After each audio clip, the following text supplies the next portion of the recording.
I should do another song. Do you know the Muffin Man, the Muffin Man, the Muffin Man? Do you know the Muffin Man who lives on Drury Lane? Do you know the Muffin Man, the Muffin Man, the Muffin Man? Do you know the Muffin Man? Train a bear. What's up, man? So what was that? That looked interesting. How much of the conversation were you able to hear?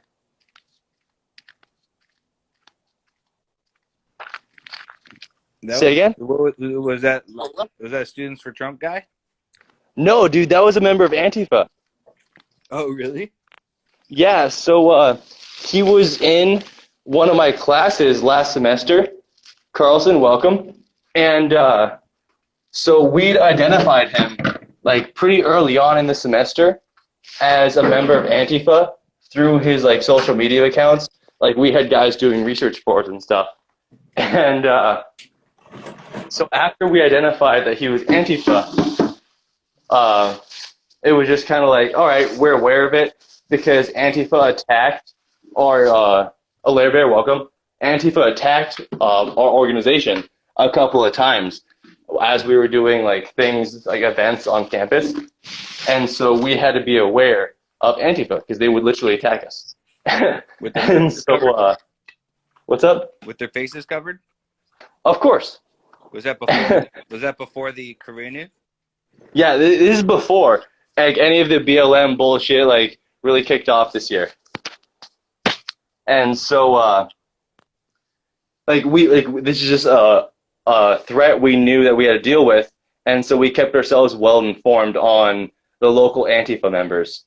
And he happened to be one, and he was in the same class. So like I was in a class called The History of Conservatism from World War II until present. And in that class was when I was recruited for Students for Trump, and then now I'm the third guy in charge, and or Students for Trump ASU for our specific chapter, because that sodomite Charlie Kirk is technically like one of the dudes, but like after the semester ended, we got news, like one of our researchers found out that he got arrested for attending a protest and trying to blind police officers with a laser pointer. Oh, and so I hadn't seen him for probably almost a year now. And so I was just like, whoa. And so I was just like, hey, man, like, what's going on? I asked him questions and, like, wanted to get his perspective. And it turns out he was having some car troubles. And so I tried to help him out. But apparently I lost my jumper cables, which is weird. So now I've got to go buy a new pair. But I gave him as my number. Like, we're going to meet up later on. Just because, like, yes, you're part of Antifa. But now that you've been arrested for bullshit, what's your perspective now? I'm curious. So I'm going to go have lunch with a member of Antifa. I would think that might make him more Antifa if he was arrested for BS. Like it would drive. Yeah, I guess that would be a good, interesting. I don't know. Update us on that conversation. Have you ever heard of Kratom? Kratom, yes. Oh, that was what was just delivered to Owen Benjamin on the recent stream. Oh, did he? That's why I know what it is. Okay, maybe it was from the same people that I got it from, Grounded Extracts. And yeah, yes. They're about to sell out of that. They sent, because I ordered some turmeric extract from them, and they sent me some free. They sent me it was a like an elixir with kratom and turmeric, and dude, it felt like it felt like opiates. It was like euphoric like that, and I was like, Interesting.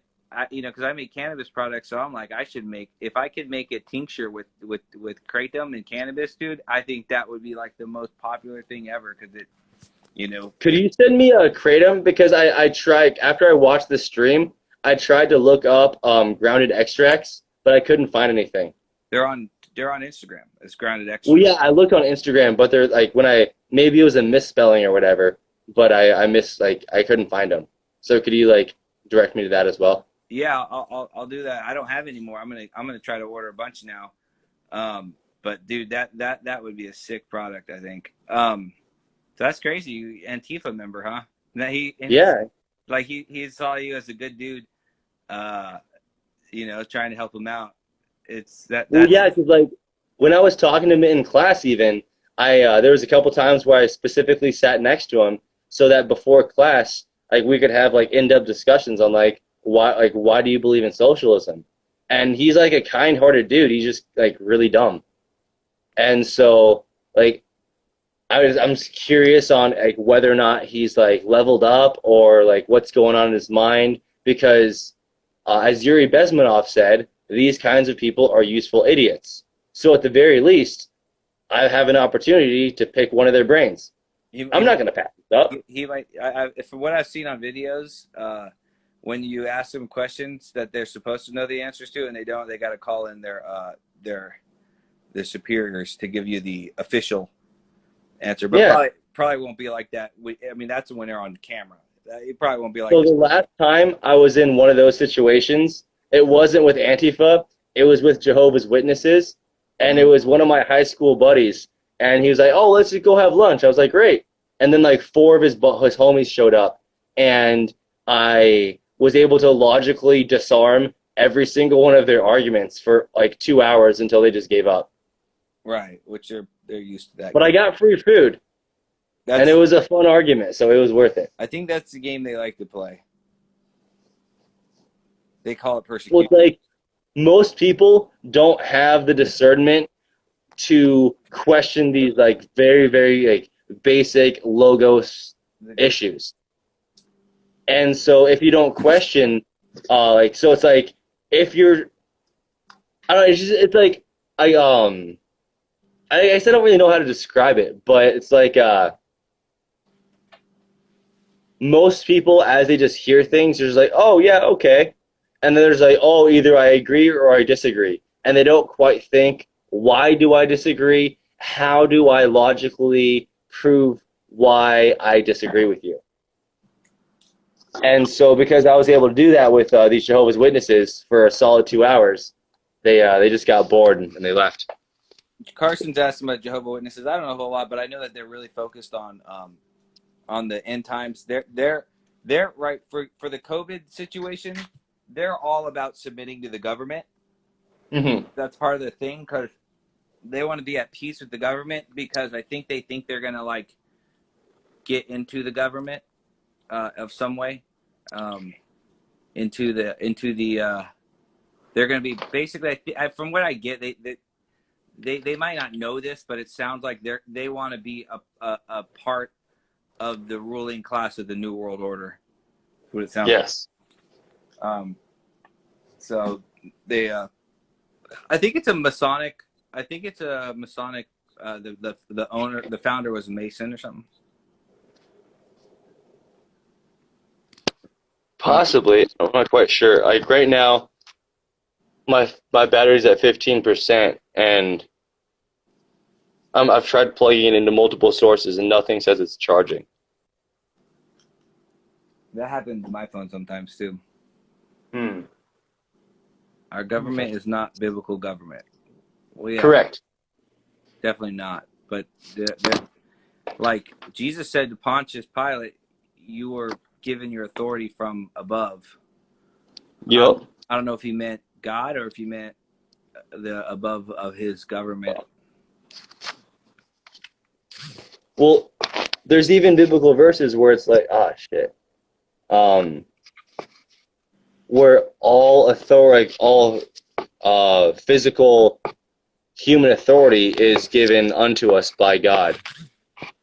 And so it's like, even if we have to be subjected to um, ungodly sources, it's still a trial slash tribulation that God is using to allow us to grow. Right. But then people, they translate that scripture into meaning we should just submit to them and do what they tell us and sit in our house with a mask on our face because God gave them their authority, and not realizing that, like, when you actually don't, the growth comes from when you don't submit to that, and then Exactly. the backlash that you receive from it. I've grown into a much more patient, much more understanding, much more gentle person from not wearing a mask.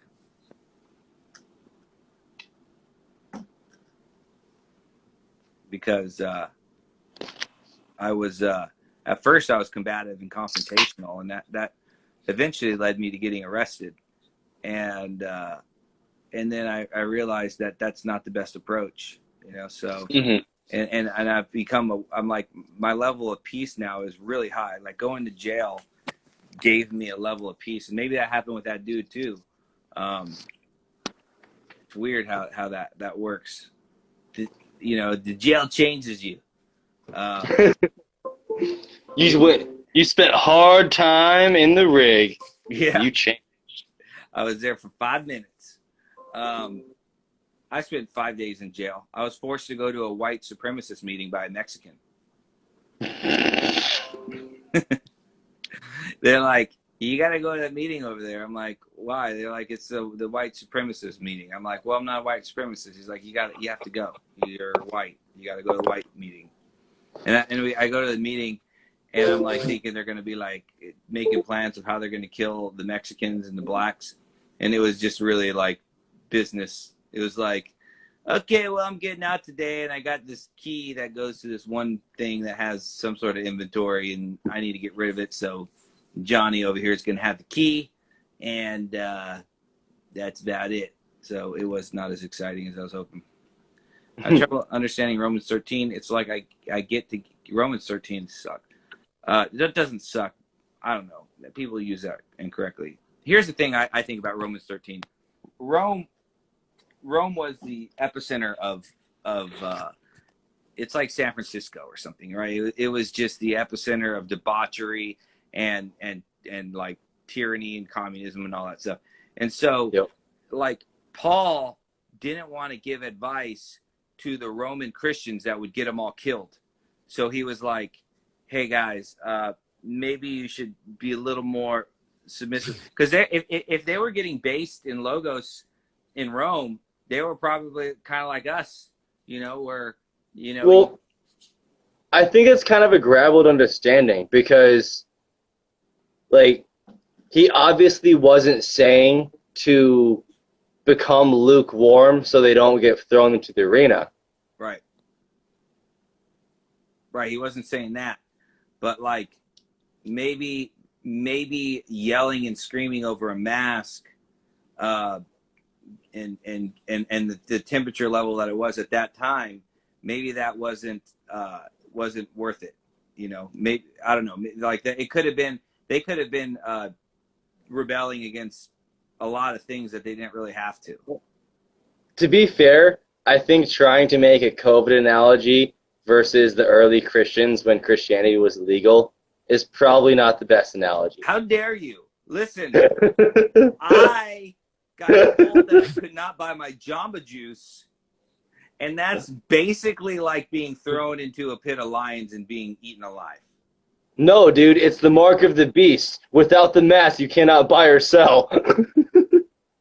Trunk is the Antichrist. Oh no! How double dog dare you?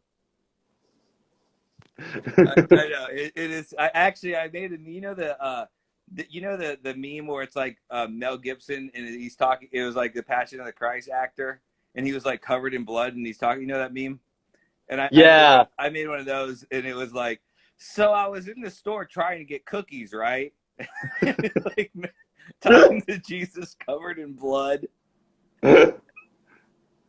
feeling sorry for ourselves.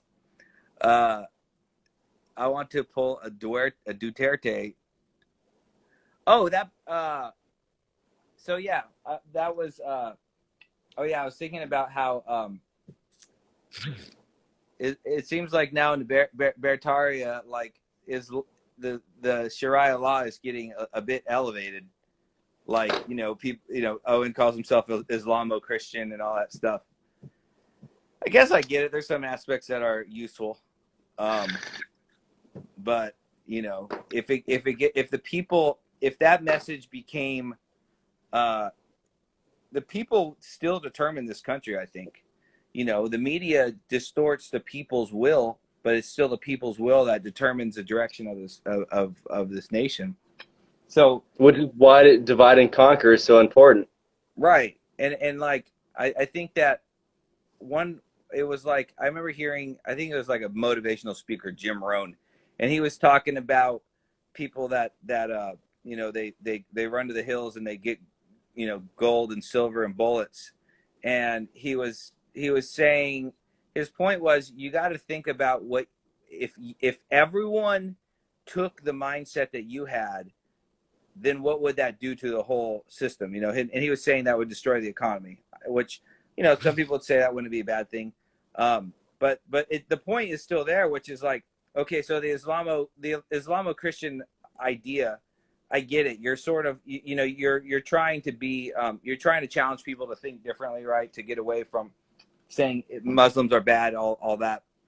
But then if all the people accepted that ideology, then Muslims, like what they're doing in the courts, trying to claim land through Sharia law, would be able to do that, because that would be No, they wouldn't. well, maybe they wouldn't, but it'd be the will of the people, and maybe there would be new statutes created. That's kind of like, as much as like obviously admiralty law is like really messed up, that's also kind of the ironic beauty. Is admiralty law like back is based on biblical law, and because Sharia law is very similar to biblical law, but it's not biblical law, that's why Sharia law is not a valid legal precedent to ask for this land. That being said, is given the cucking of a lot of these various courts, like in Minnesota and like other places, it wouldn't surprise me if some judges just like gave up and were willing to cuck and give them that precedent. But it would just take a Supreme Court ruling to like unfuck that. Right. But if the people are changed, then you can demand for a jury trial instead of a bench trial, where the bench trial where the judges make the decision and instead the jury does. And if you can, if the Islamic mindset becomes the American mindset, which, I mean, that's like, we're not even close to that, but like just assuming Yeah. that it did, then you would demand for a jury instead. And if you convince the jury of your case, of your claim, then that overrides any judge's rule. The jury is As long as there is a single boomer left standing, they will appeal it to the Supreme Court. right. Well, we're banking on the boomers. The boomers are going to save the country. That would be ironic. They go out with a bang. They're not going out with a bang right now, though, man. I feel bad for the boomers. Like, as these boomers are entering their 60s and 70s, they're all getting cancer.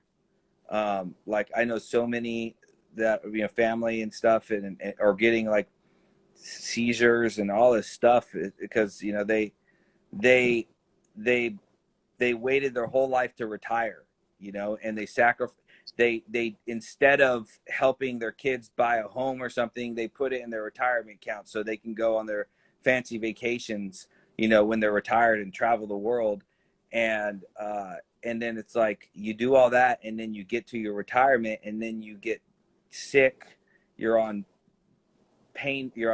blood thinners and heart medication and blood pressure medication and all that stuff. Like, so many boomers that I know, and then all that they sacrificed, not good sacrifice, I mean sacrifice their own children, uh, ends up, robbing the thing that they basically were doing it all for.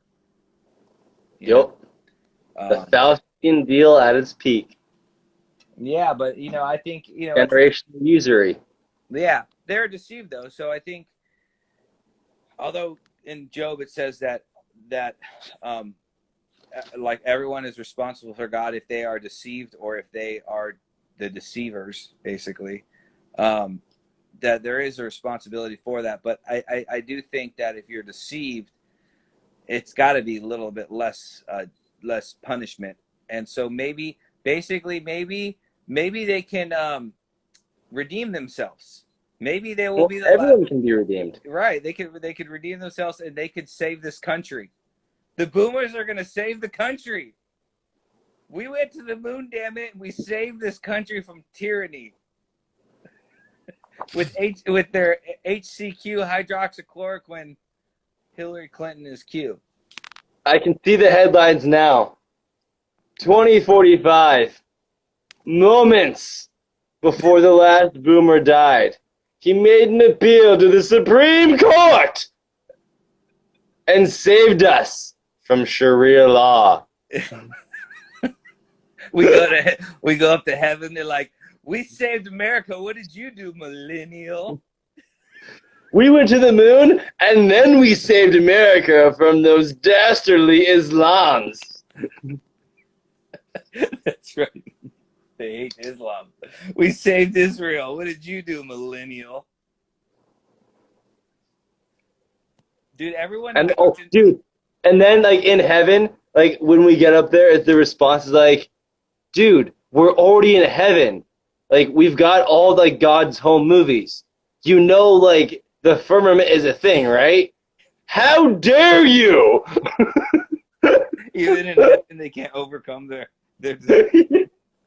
Dude, that's a hilarious joke. But dude, they're gonna have a pretty good party up there. Like even though all the guys are gonna be like overweight in their Tommy Bahama shirts, smoking cigars, and you know what I mean, and drinking wine. And the women are gonna have all their plastic surgery and everything like that. And their little party in heaven's gonna be a good time because then they don't have to worry about the blood pressure medication anymore. They could just ride their Buicks around. That's just up until God kicks them off the cupcake cloud. Then things get dark because they can't have cupcakes anymore. Do boomers like cupcakes? They love cupcakes, bro. Where the fuck do you think the cupcake industry came from? I thought that was more of like a millennial thing, man. No. Boomers to the max, dude. Look into the history of cupcakes. You're the first person to introduce the idea that cupcakes are a boomer staple. Oh yeah, it's not a staple, but it's like a fascination. Like I haven't looked at it in years, so I'm not super familiar with it. Like I can't just like boop. But like I remember learning that at one point. Like cupcakes, bro. Look into the history of them. Cruise ships, Tommy Bahama. Yeah, Larry Bear's like, they do love cupcakes. Does JapJap have a point? And then Aaron Siggy's like, I hate cupcakes so much. Yeah, like one of the most miserable memories in my entire life. I remember one of my buddies, this was when I was in the Marine Corps, he's like, hey, there's going to be this awesome beach party. It's going to be all about, he upsold the party so much. And we got to this beach party, and it was his girlfriend and his girlfriend's family celebrating the high school celebration of a younger sister. And so all the Marines were just like, oh, we're just going to get drunk on the beach. And so we just started drinking. And then one of the other guys was like, oh, my girlfriend is having a birthday party. And so we went there, and the girls were not like the highest of quality, but they had lots of Jello shots. And so I proceeded to get very hammered. And my last memories of the night was I was sitting on the couch, too drunk to move, and there was a someone I did not desire to procreate with forcing a cupcake into my mouth, despite the fact I already hated cupcakes at this point, and I was too drunk to like say no. And I tried to close my mouth, but it didn't work, and things just it was not one of my proudest moments. Was it a boomer shoving a cupcake in your mouth? No, it was a young lass that weighed many stone. Female genitalia? It was a young lass, but she weighed many stone. Dude, you know what was really exciting was that dude who was in your Aaron, I think his name was, the guy who was in your stream in the first hour. Yeah. And how he's talking about, you know, like he doesn't know much about Jesus, and that he's getting into reading the Bible and stuff like that, dude. That's so exciting.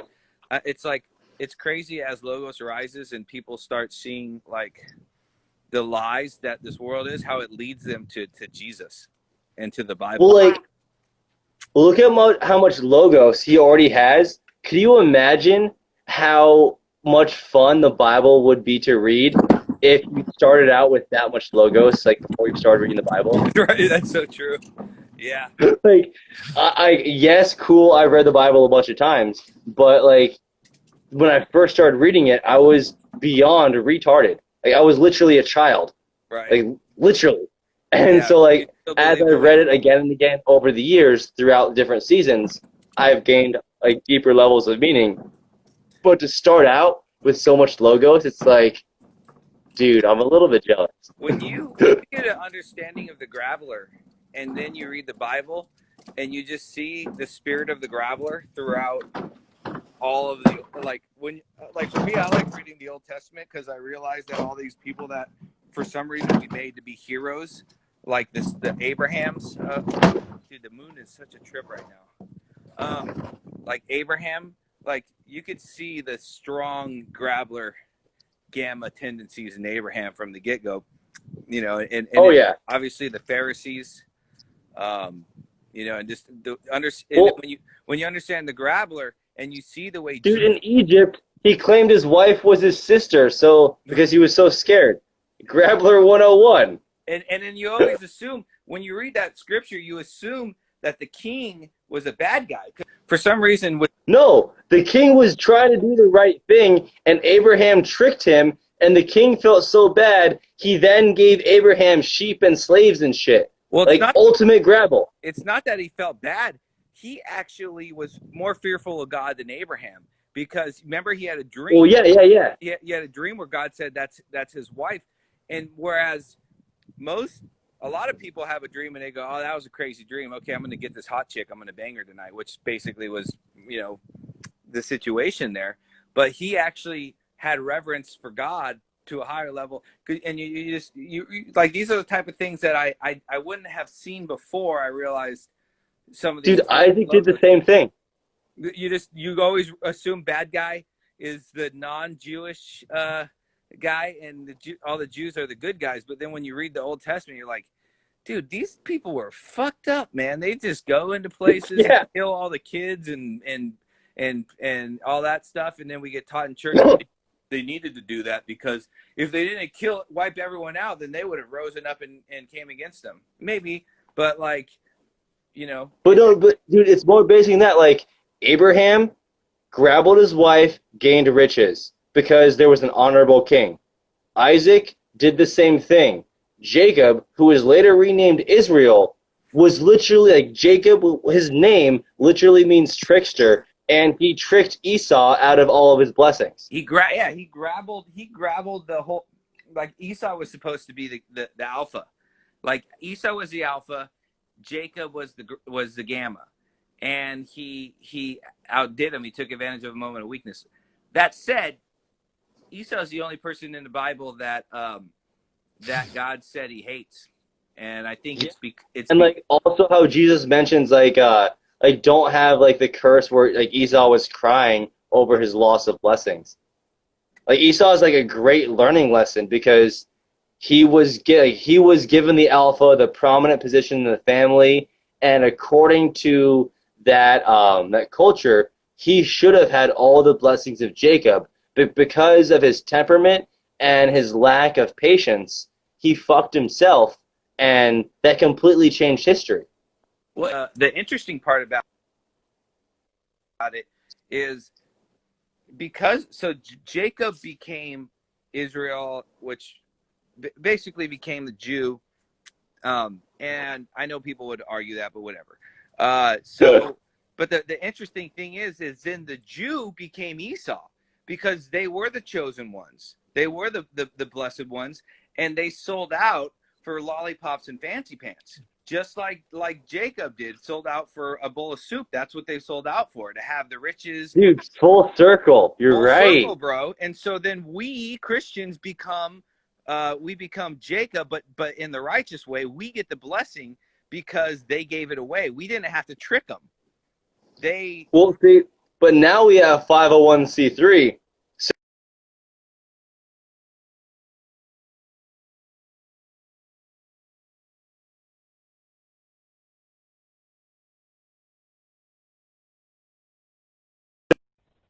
How dare you, Instagram?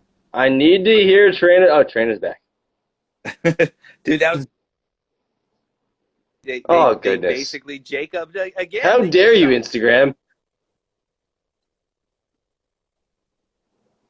All right, you're back again. Yeah. So they basically, the 501c3 was they Jacob the Esau's again. Yup.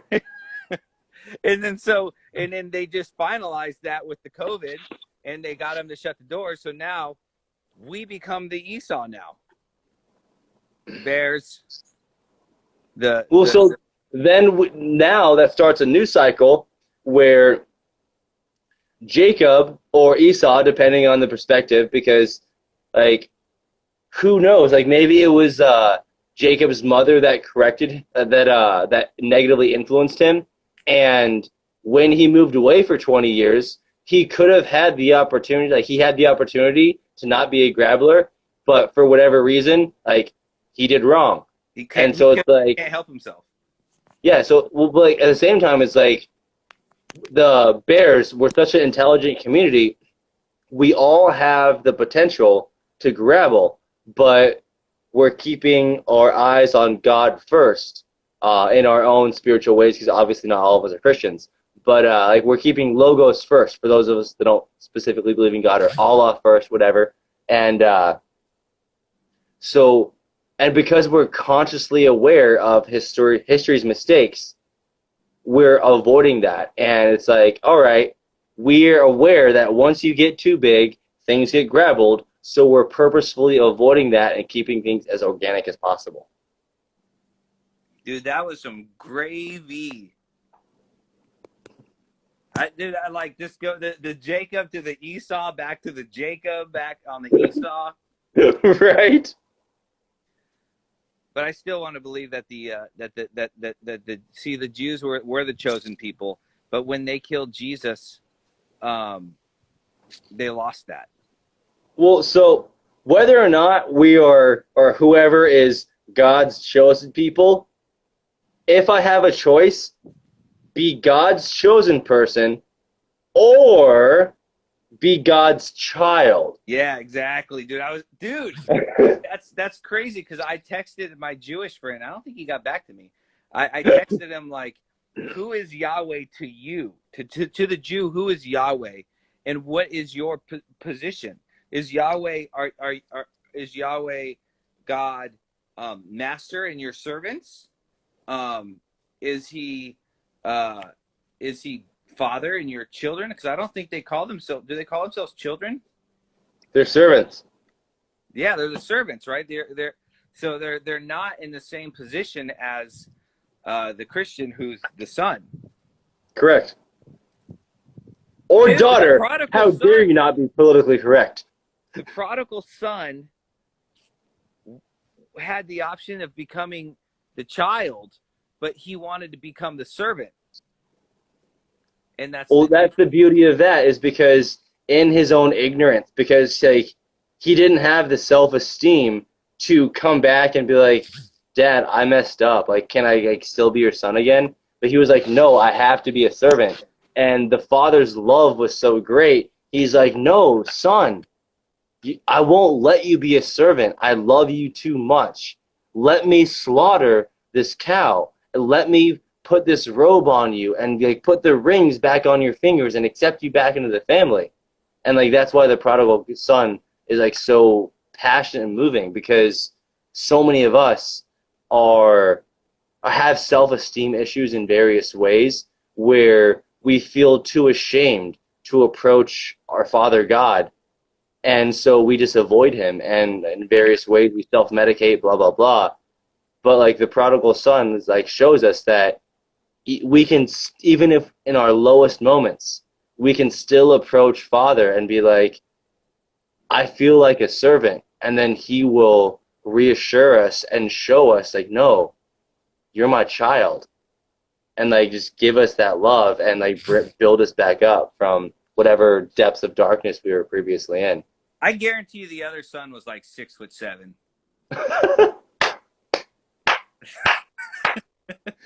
And obviously the prodigal son was 5'8". No, I don't know. Maybe he was like 5'3". The third son was probably the 5'9" one.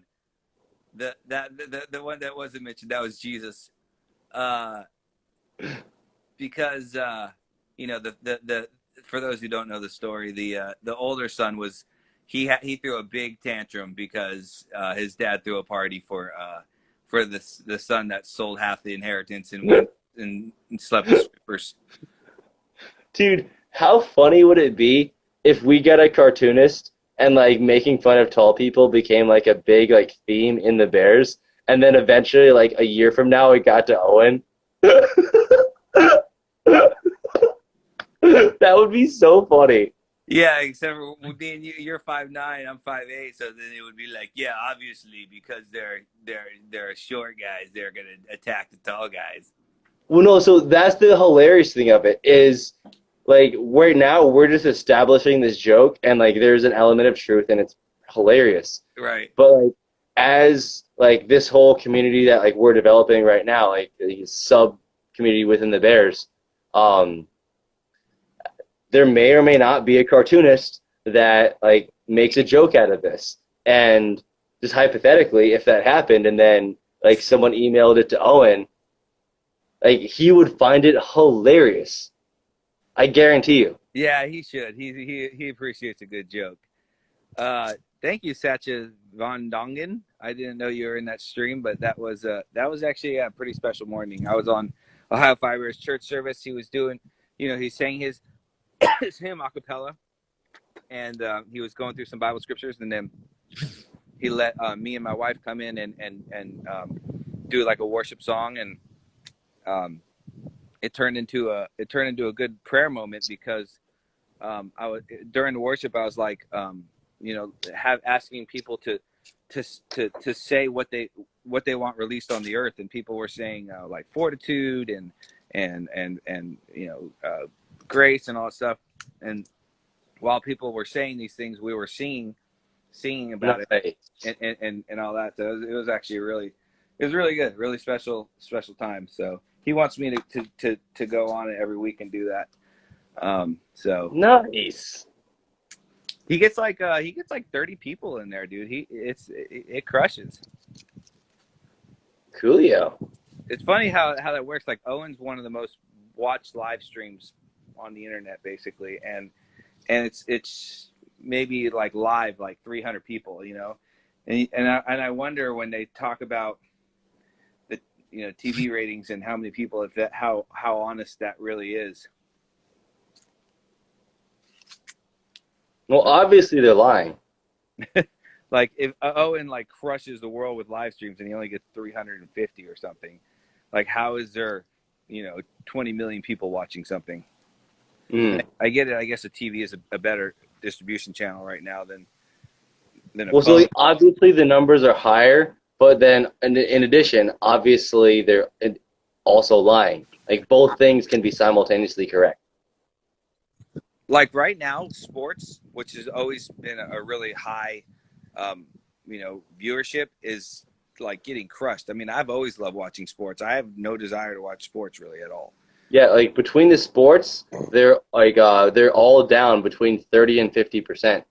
like And from that last year. and that's if they're being honest. And I think it's probably less than that. You know, like there's people I know that all my friends, like all the common, you know, you usually friends with people that you share common, you know, ways of thinking in, and all my good friends outside of the bear community are we're really into sports. You know, that's what we would talk about, but none of us are watching sports. Like none of us. It's just so Hmm. gay now. It's like Black Lives Matter, and then the commercials come on, and people wearing masks on commercials. Like, why are you wearing a mask on a commercial? It's like, oh, am I going to get coronavirus through the TV? Like, obviously, you're trying to just train minds here, and Yep. it's just like people. It's I think people are rejecting it. So I think that'll help it go back away from that. If people just reject it and they're not getting their precious, you know, attention, that's really what it's about. Then Yeah. Well, obviously, like there's multiple layers on this, but yeah, that like you're identifying a lot of it right there.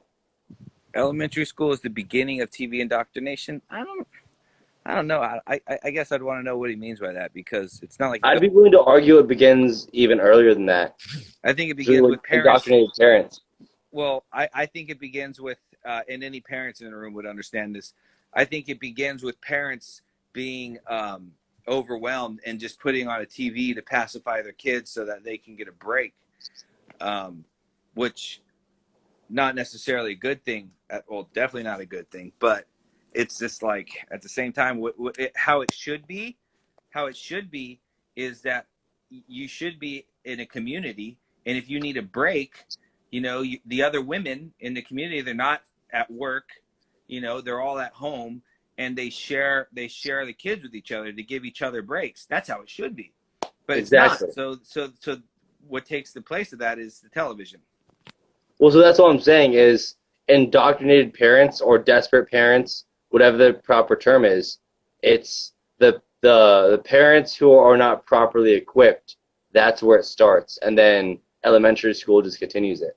Well, properly equipped, I would like that kind of is like a shaming on a parent, like saying, "Oh, you're not equipped to you know give your kids attention No. 24 hours a day." They might take it that way, I guess, but yeah, Well, yeah, some people may take it, but no, not at all. Like when you the say way that God has designed us to work in community that's yeah, is the way that you're describing. And so you're not equipped with if community. through whatever series of circumstances you're not like you've yet to develop that level of community, that doesn't speak negatively of you. It's just like, oh, I don't grow all my food yet. That doesn't speak negatively of me, but it's just like, all right, in my own life journey, I'm in the way, I'm working towards that, but I'm not quite there yet. I'm aware in the ways in which I can improve. A good entomology example is gentleman. Back in the day, being a gentleman was like a legal term where you had a coat of arms and you owned land. And over time, gentleman just became a synonym of a nice guy. And so through that progressive policy of entomology, we lost the meaning of gentleman. And just because you don't have a coat of arms, just because you don't own land, that doesn't make you a lesser man. It's just a descriptive term. And so when Right. I say like you're not properly equipped, it's just identifying like, oh, you don't own goats, you don't own sheep, you don't own chickens, like you don't own your own land. Like that's not saying negative anything. It's like we're all aware the ways in which we can all improve, and like it's just a factual statement. Right, like you're not equipped with community like you should be. Exactly.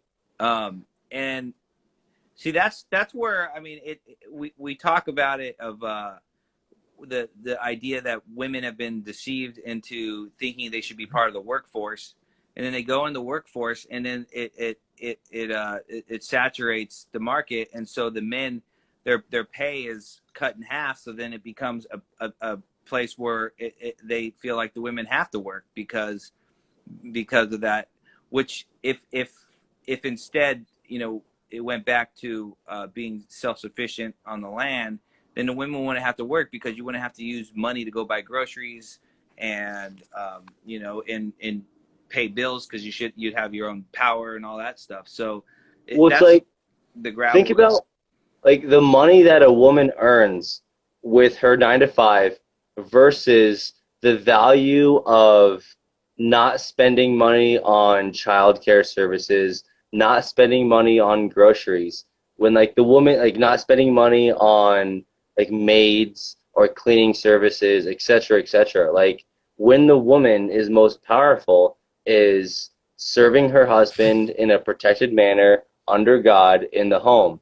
And by doing that, she can very easily raise her children, provide an education, grow food for the family, and then that ability is only enhanced when that woman is equipped with community. Mm-hmm.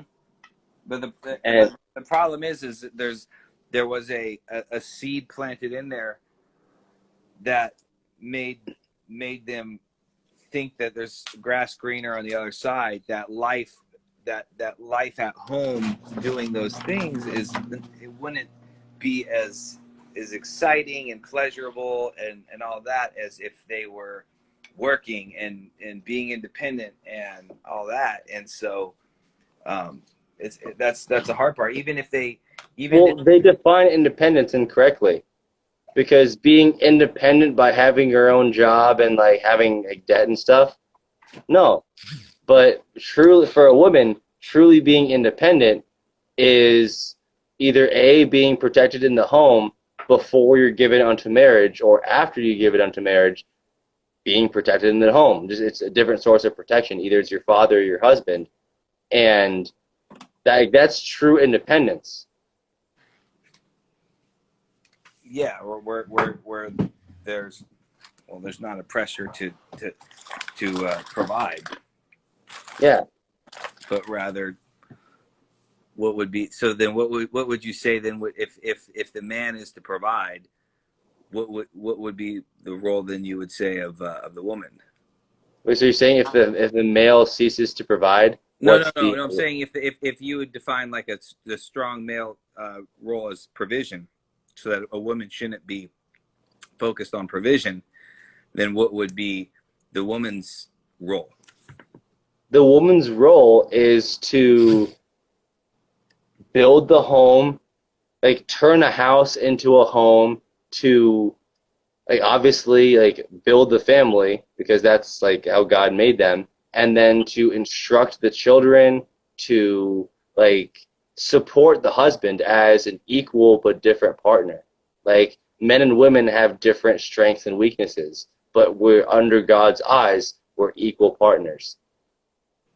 And so the woman's role is to complement her partner in every way she possibly can. And alternatively, the man's role is to complement the woman in every way he can. That being said, according to biblical terms, the man should provide for his family, and the woman should, like Proverbs chapter 31, like that doesn't exclude the woman from the opportunity of earning income because the Proverbs chapter 31 woman is very wise when it comes to finances. It's just the the onus or the pressure should not be on the woman to earn the income. It should be the man of the house, according to biblical terms, should own or should take on the responsibility of providing for the family, and through the freedom he gives his wife, that will allow her to use her creativity to assist her husband to additionally provide for the family. Because without that initial protection, then the woman goes into survival mode, and that only hinders her creativity. So Proverbs 31 hints towards maybe the woman should be paying the bills, and No, not at all. you're saying they're wise with finances. So what Proverbs 31, like that kind of woman that the Proverbs 31 describes, is because she is so protected by her husband, she has the increased ability to exert all of her God-given talents. And women are very wise in tons of ways that men aren't, and vice versa. But according to Proverbs 31, when a woman is fully protected and provided for by her man, by her husband, then she is just naturally given this ability to also be wise in finances. And like to be quite honest, I'd have to like we'd have to go specifically line by line through Proverbs 31, and we only have like 9 minutes left. So I think we should save this topic for another stream. But It's interesting though. Like it seems like with younger millennials and maybe the young millennials, what's Generation Z or something, they're really strongly rejecting feminism. yes, And like Alaire Bear's hinting towards it too, and she's more of I think Generation X or whatever. well, dude, Oprah is awesome. Like, I'm not sure about like her whole marital status, but like she's got great looking kids. Like she's a great looking, like really smart chick. Like Right. best And to her. she's saying she has to work because of feminism and she hates it. And so Yeah, like that's why I'm curious. Is like because on every factor she's like ticks off all like the logos boxes. right, right. And but it seems like women are rejecting feminism at a higher rate than men are accepting masculinity. Would you say that's accurate? Wait, sorry, I spaced out because Alaire Bear said no kids, and I was just like, oh shit, I'm completely wrong because I've seen children on her Instagram posts, and I just love the logos. Maybe But apparently I was wrong. maybe But nephews sorry, say again what you were just saying. that it seems that women are rejecting feminism at a higher rate than men are accepting masculinity. Yes, So and that's the reason why that is because women are like women in general are more spiritually attuned, not only to various like spiritual things, but also physically attuned to their biological clock. Whereas men are not as open with their feelings and intuitions in the same way. And so women, in a lot of ways, are kind of like the canaries in the coal mine. I don't. What's that expression mean? I don't understand that expression. So when coal miners, like in the 1800s, 1900s, like early days of coal mining, there were times when like you were mining and you would like open up a pocket of toxic gas, and so the coal miners would bring canaries into the coal mines, and if the canaries died, then they would all just dip out because they knew they were about to die, and it was a way of saving lives of miners. And so like women, soccer moms, they are in tune to the more emotional side of the cultural zeitgeist. And so because of that, in a lot of ways, they're kind of like the cultural canaries in the coal mine. Interesting. Owen Benjamin says it in a similar way, where it's like, if you can convince the soccer moms, then you can convince the rest of the country.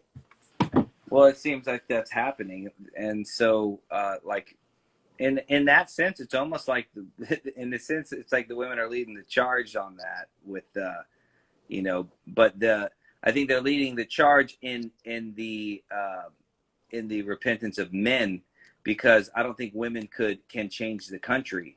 They can lead the charge to get men, if because what women desires is what men. Prohibition. What's what's that? Well, dude, look how the prohibition thing started. Right. Who Exactly. started that movement? The women who were tired of getting beaten by their drunk husbands. Right. That's true. And so it's like, if it really, it does come down to sort of like mating and whatnot, meaning that if women continue to reject the feminist movement, and they seek a masculine man, then it would cause for men to need to accept what that means, which is not being this like politically correct, I'm not going to hurt anyone's feelings type of man. And so for wanting mates, men will become more masculine, and women are sort of, they control that. Yeah, so like you're coming at it from the positive perspective, and to provide an alternative from the negative perspective, it's like the woman who allows her man to beat her because she has low self-esteem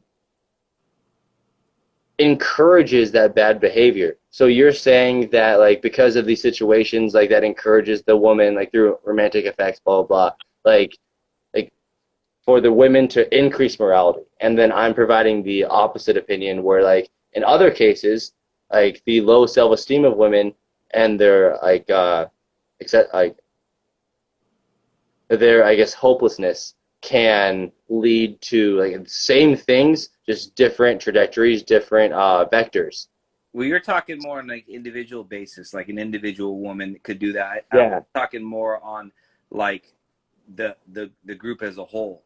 The Oh, group as a track and whole for track. a while accepted the feminist, philosophy that be an independent woman and go to work and you don't need a man and all that stuff and then as they reject that they then want a man and a masculine one and not a cucked one and so it swings back. It's a pendulum, it's kind of like it'll go back and forth in that way. But it's weird because at the same time while that's happening, it seems like Hollywood, although up until like now it might change after this year, but like it was being it's like Ghostbusters but women and Captain Marvel a woman, and it was like all these movies was just like they took the male the masculine leads from movies and they just converted to feminine and they pushed that. Yep. And that does have an effect on kids, because then maybe a young girl will want to grow up and be, Captain Marvel and save the world when that's probably not the best position for a woman to be in. It's like women in the military. That's probably not a good thing. Well, yeah, exactly. Like a good example of that was the first time like or in that movie like the end game like the last portion where the big epic like end battle scene, it was all females running to like save the world. Like they purposefully excluded all the male actors. Oh, really? Yeah, do you remember that? I didn't see that movie. I don't. Oh, good on you, good on you. Like so when I saw that movie, like I would like my first reaction when I saw that scene was like, oh goodness, I can't watch Marvel movies anymore. That's a bummer. Yeah, I stopped watching Marvel movies. Uh, I haven't seen like all everyone got excited about Infinity War and all that stuff. I hadn't seen it all. Yeah, Aaron says porn, poison, poison. Yeah, I mean that's another. That's obviously the main weapon to feminize men, 100%, and probably masculine or try to masculinize women or whatever, make them dominant. But all right, man. Well, I'm gonna get running. But it was a good chatty chat. We'll do it again soon, man. Definitely, brother, man. Perfect timing. This section's about to end in like 2 minutes, so I'm gonna also call it quits. All right, later, brother. Later, brother. So we've got 1 minute left. If anyone provides me a convincing argument why I should go for another hour, then I'm willing. But you guys have, at this point, less than 1 minute to convince me.